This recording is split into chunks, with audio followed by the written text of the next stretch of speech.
How many of you wondered when you're like, that 10%, that top 10%, he's talking about me, right? And then you realize in your head, you do the math and you're like, that's wishful thinking on my part. Hello, Hamburg. I haven't been to Europe in 4+ years and I'm very excited to be here. I had my first Donner. I'm gonna have schnitzel later and I'm very happy to be here. But who am I? My name is Jorge Castro. I work at the CNCF. I am on month 3 at starting at the CNCF. I've actually been around for a long time. Some project I've worked with, I worked at Canonical on Ubuntu for a very long time, about over a decade. And then found this thing called Kubernetes. And it transformed my life, my career, the people that I got to work with, and I've been passionate about it ever since I started working on Kubernetes at Heptio and then later at VMware. Then I did some time with Kubeflow and a project called Cloud Custodian, if you've heard of that. And the opportunity came to work at the CNCF and to kind of learn and talk to people like you who are using the stuff every day and are passionate about it. So I'm very happy to be here. I am very nervous. So one of my favorite things about Cloud Native is it really is a safe place where you feel like you're always learning and improving. So if I get a little nervous and I'm out of practice, I appeal to your empathy. So how many of you are new here? Newish into the industry, or wow, nobody? Everyone's? Don't be shy, don't be shy. All right, awesome, welcome. So I know what you're thinking. Like, oh no, some CNCF dude's gonna talk about that thing. And you're gonna show me charts that go up and to the right. But I'm not gonna do that today because we know they're still going up and to the right. And all these talks are kind of samey, so I decided after my last gig, I actually went on sabbatical for about 3 months. And if there's anything that you can take away from this talk today, invest in yourself. If you don't know what you're gonna do next, investing in yourself is always a great idea. And I took that time to kind of think about what I wanted to do next and to be focused on what I want to do. That's my way of saying, I watched a lot of F1 and then I decided that I'm gonna do this job like Lewis does his job. So I got focused and ready to go. And as I looked at the CNCF landscape and the ecosystem and the teams that we're forming around building tooling to make all of our lives easier, I started to think that it might be a good time for us to do a little check on our ecosystem, look around, see how we're doing, and give ourselves a have a little fun here. So I flew all the way over here. I want to talk about ecosystems, and I want to talk about the unity and diversity of life today, and the wonderful cloud native ecosystem that you are producing, you are consuming, and you're advocating for. So let's take a quick look by looking through our past. Anybody know what this thing is? Anyone? Shout it out. Archaeopteryx? Nope, close. Well, no, not close, but closer than most. No, this is a Therizinosaurus. What a weird looking creature. I just want to introduce that fella to you because he's going to be important later on. Look how big this thing is. How absurd. So today I want to talk about technology, but I want to talk about it through a new lens. Dinosaurs, because my only other option was to show you really boring charts and stuff. So some of you might surprise what we know today about dinosaurs versus what we grew up with, right? And just as how our ecosystems has changed over time, I wanted to use this as the analogy to study the science of how ecosystems work and how things evolve over time. Remember, creatures adapt to their environment, and it's the same with us. For most of them, the ability to change their environment is completely out of their control. They react to their environments, or they die. But that sounds a little harsh, and it is, but like many of these fantastic creatures, your software evolves, it gets better, it changes, you get to rewrite stuff over and over and over again. So let's take a look at what we can learn. However, we're biased because we're humans. We lack the capacity to think about a concept called deep time, where the Earth is so old that our brains, our feeble little primate brains, can't fathom the amount of time that we're talking about. A lot of the things I'm going to talk about here appear to be common sense, but I want you to think about it, slow down a little bit, kind of put it through that lens of deep time to understand how our projects interact with each other and how we interact with ourselves. Therefore, in order to truly grasp the immensity of it all, we must take a step back. We got to look at extinctions, evolution, major extinctions, all that kind of stuff. This is a diagram of known time, starting from the very beginning of the universe all the way through. And our end, where we live in now, is a sliver of this, and we need to be cognizant of that because we do work in software, and the organizations that we work for tend to look at things differently per quarter, per year. And yet, we designed ecosystems and organisms that just kind of boggle the mind when you think about the amount of time that we need to look at investing in them. Does anybody know what this one is? This is a kind of famous one. Anyone? Stegosaurus. All right, great job. This is a Carnotaurus, one of my favorite ones. We are closer in time to this Carnotaurus than that Carnotaurus is to this Stegosaurus. Whoa. You might have heard this analogy before. You were closer to Cleopatra than Cleopatra was to the creation of the pyramids. Same things. So our brains can't comprehend this deep time. We have trouble grasping the concept. So, what do? We need to normalize this because we also need to study the things that we are creating when we're using terms like ecosystems. So to a scientist, when you go to a store and you buy a bag of dinosaurs for your kid, right? That whole bag is a bag of contradictions, right? It's like their brains explode, sort of like when someone asks you for advice on their cluster and you take a look at what they've created. So it's not just about the time and the marketplace, it's also about how we classify these things.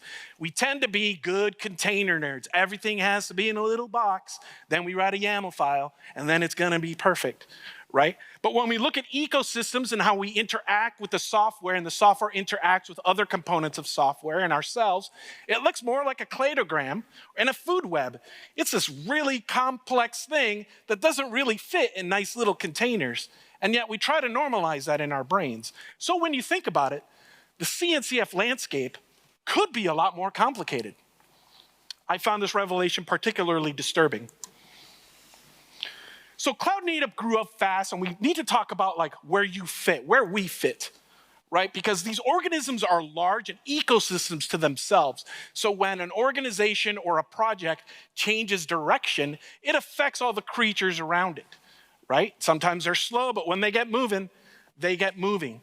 Smaller, little projects, the nimble ones, new opportunities arise for them. Opportunities close off. Organisms that adapt find ways to make it work. So it really is about balance. Generally speaking, the ecosystem eventually finds balance, but the way that we navigate these ecosystems can sometimes be disruptive, and we have to think about that. Because it's all about our understanding. Each one of these are unique. We grow attached to a specific species. Maybe you're a fan of a certain piece of software. Going back to our Carnotaurus, why did he make it, not others? Specifically in this period in time, right? Cretaceous Madagascar at the time. And technically Carnotaurus didn't make it, but a fellow had a great run. We often forget that the entire existence of our entire civilization is but a sliver of time when compared to the rest of the planet. So I want to talk about generalization a little bit. This is basically a cow. It eats plants, right? If you have a planet full of plants, something's going to eat it, right? And I like to think about generalized software like this, like let's say databases, right? Databases tend to be generalists, but they're also sophisticated. And generalized creatures are popular. There's millions of them. Most of us need databases, right? And yet the deeper you dig into databases, the more complex it gets. It gets so complicated that some databases moved away from this generalized roles and moved to more specialization, right? Without generalized databases, the modern world just simply can't function, right? And it's because of the pressures of this competition in the market, the same as in nature, for natural resources is always extreme. So the software and the animals adapt to take every advantage of every opportunity they can to survive.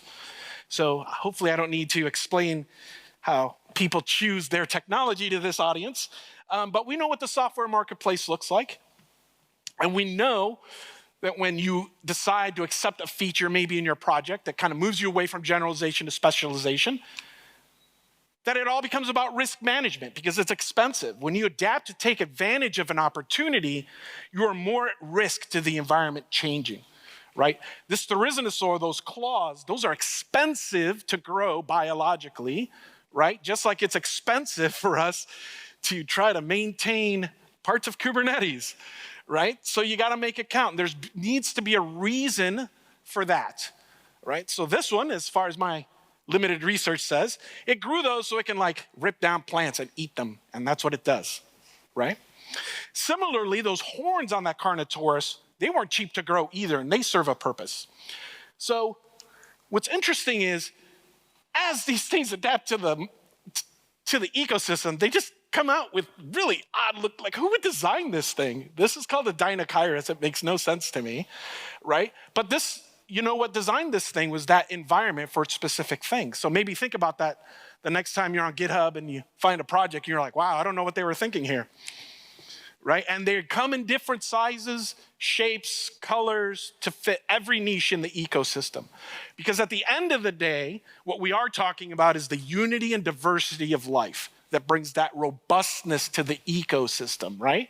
That's why it's easy to look at the CNCF landscape and be cynical.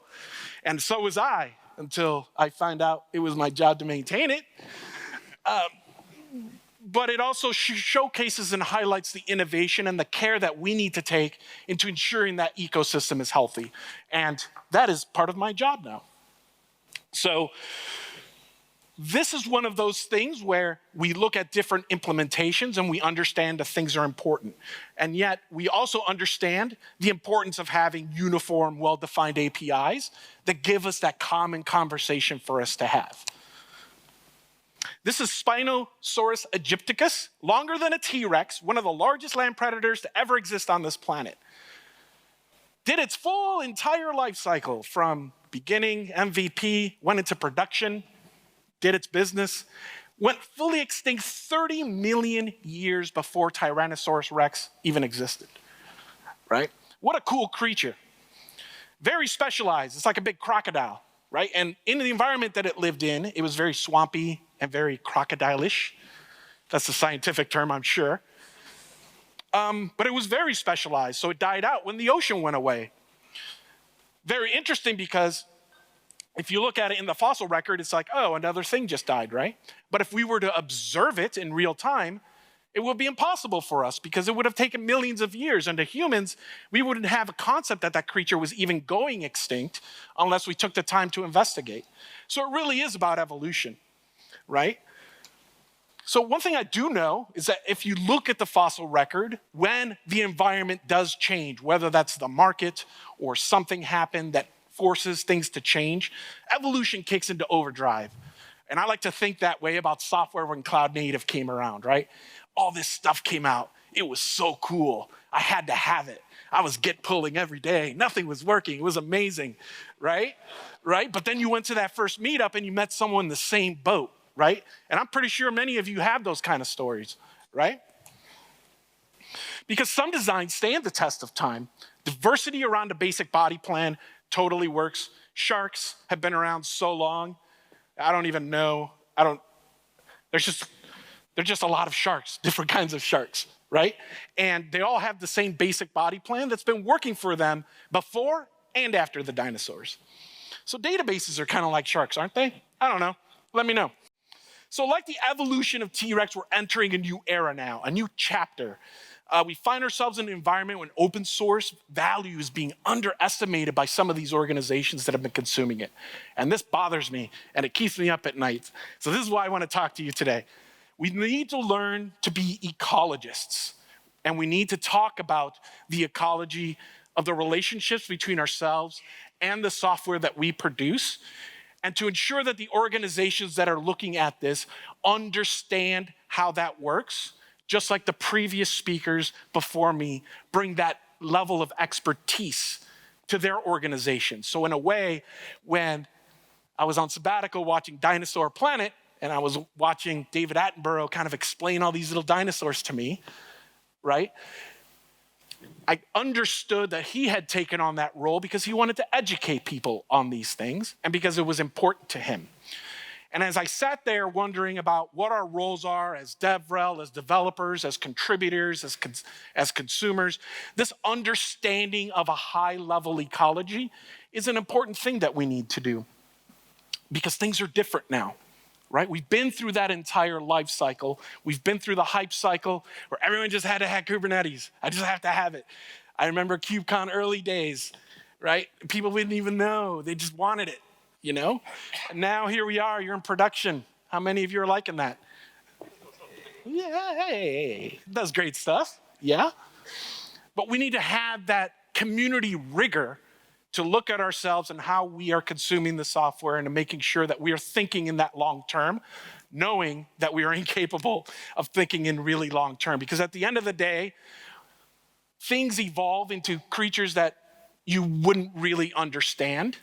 Right? So the dinosaurs did kind of make it, right?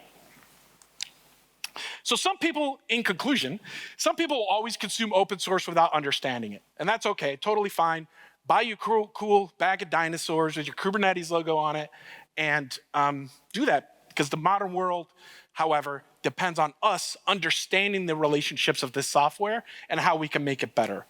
So you're probably expecting a slide about an asteroid and how things are gonna blow up and all that kind of stuff. I think about it differently. I think about it as looking at creatures that might have looked different to you. I try to take that view when I look at the software because I am looking at how it's put together, the process and the people that are involved. And with that, thank you very much. Was that all right? All right. Whew. Thank you, George. That clock. Thank you. I know it looks at you. Yeah. So every speaker has the timer on the screen in front of him or her, and it just shouts at you Every second. It's like. Thanks, George. Do we have? Oh, we do have one question. The evolution in our business is planned and needs approval by stakeholders. How do you evaluate how strong and how fast you need to act on changes in the environment? Short. Yeah. I don't really have an answer to that because I was rushed for time.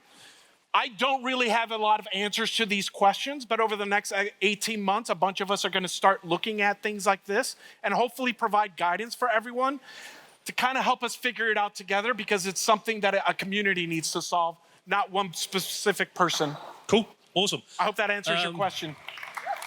Thanks. We do have 10 minutes, so grab a coffee. Talk to the speakers if you have any questions. Enjoy the conference.